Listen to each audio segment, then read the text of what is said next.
Hi, ladies.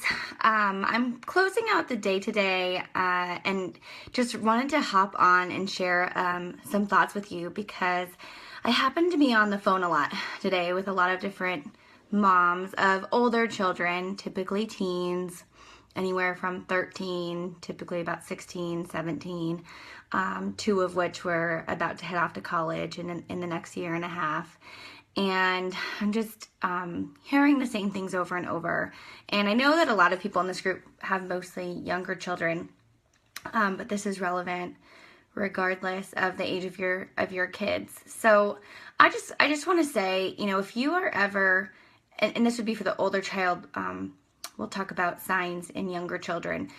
But if you ever just have this gut feeling that something has changed with your child, if they are starting to act more withdrawn, or if they're acting out, they seem really angry, if they're isolating, if they spend a lot of time alone in their room and don't really want to do much with friends anymore, if they seem obsessed with food, if they're always asking you questions, when are we going to eat here? What's available there? What are we serving for dinner? What are we serving for dinner tomorrow? How much should I eat? Asking you questions that they're not quite used to hearing from them. If they're explaining away any concerns you might bring up about changes that you've seen with their eating, if they're saying, I just want to be healthier, it's no big deal, and it sounds really reasonable, or I want to eat clean, it sounds really reasonable. If you have a gut feeling that it's not reasonable, that there's something else going on, find the right professional. So the way you do that, if you think your child has an eating disorder, I would recommend calling a treatment center. So you just get on Google and you type eating disorder treatment center near me and look at the first couple that pop up. Most, it depends on where you live. Some people have lots of different choices and others less so, but you can call people even out of your state if you happen to live in an area in a state where there isn't any real close by local treatment center. But the point is, get on the phone with what they call an intake coordinator. So you're just going to call the number on the website, speak with the intake coordinator, and start describing what you're seeing in your child. And that professional is going to be able to, they're licensed therapists, and they're going to be able to take that information and say, yep, you should bring them in and let's do a full evaluation and we'll let you know what would be appropriate in terms of level of care. Or they might say, we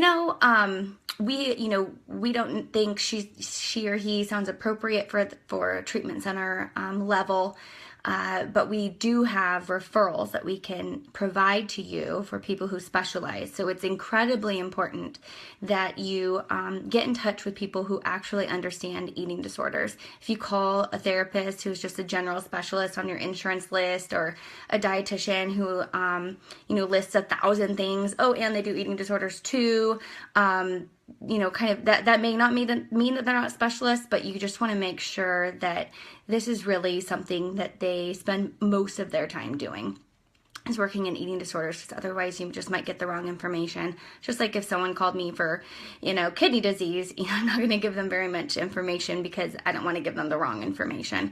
So that's how you get in touch with providers. And then if you're ever experiencing treatment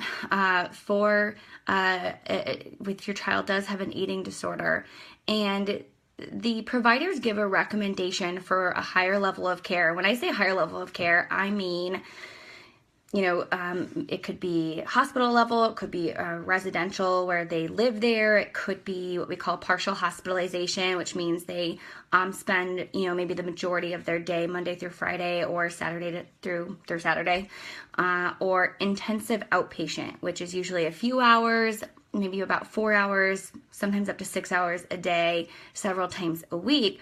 If you're on it, I just want everyone to remember this. If you ever, unfortunately, are in this situation, if you have providers who are saying your child needs this level of care, and if they don't go, this is so serious that I can't work with them anymore, listen to the providers.